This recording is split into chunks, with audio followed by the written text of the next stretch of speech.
नमस्कार फ्रेंड, जय Jagannath. Welcome back to my channel friends. आज आसंतु आलोचना करिबा एक नूतन विषय वस्तु उपरे। विषयटी हेउछि जे लोकंक शरीर रे थाए एही चारोटी चिन्ह तांकर जन्म ही धनी हेबा पई होइछि। जीवन रे बहुत समस्या आसी थाए। किछि समस्या धन को नै तो किछि समस्या वैवाहिक जीवन को नै। धनर समस्या समस्त मनुष्यंक पाखरे थाए। आसंतु जानिबा शरीर रे केउ चारोटी चिन्ह थिले जन्मरु ही धनी होइथांती। रोजगार समस्त व्यक्ति करिथांती किंतु अर्थ उपार्जन रे समस्तंक ठारू बहुत आगरे रहिथांती। धर्मशास्त्र अनुसारे एपरि लक्षण रहिछि जहा जानि हुए एही मनीष धनी होई पारे। समस्त मनुष्यंक हातर पापुली रे किछि ना किछि चिन्ह थाए। सेही चिन्ह साहाय्य रे जानि हुए धनी की गरीब। जेउ व्यक्तिंक पापुलीर मझी भागरे रथ ध्वज चक्रर चिन्ह थाए सेही व्यक्तिंकु शासन करिबार बहुत अवसर मिली थाए। एहार अर्थ एही व्यक्ति सबु बेले चाहती उच्च स्थान रे रहिबाकू जेपरि समस्तंकु शासन करि परिबे। जेउ व्यक्तिर पापुली रे तीर चिन्ह थाए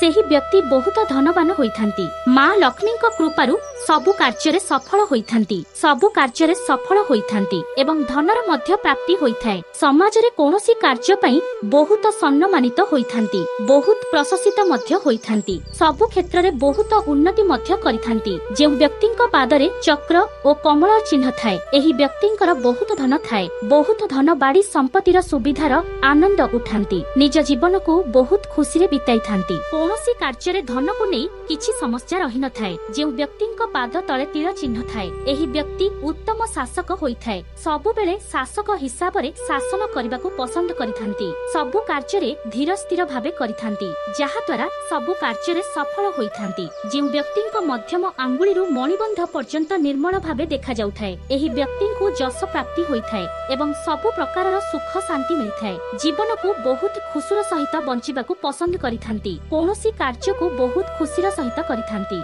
अनेक समस्या को सामना करबाकू डरि नथांती। एमानंक जीवन रे कोनोसी धनर समस्या रहि नथाए। तो फ्रेंड्स, आशा करूछि एही वीडियोटी आपण माननकु निश्चय भल लागिथिबो। जदि भल लागिथाय तेबे वीडियो को लाइक करंतु, मो चैनल को सब्सक्राइब करंतु, पाखरे थिबा बेल आइकन टी को क्लिक करंतु कारण आगामी नुवा नुवा वीडियो नोटिफिकेशन आपण माने प्रथम पाइ परिबे। रहिली।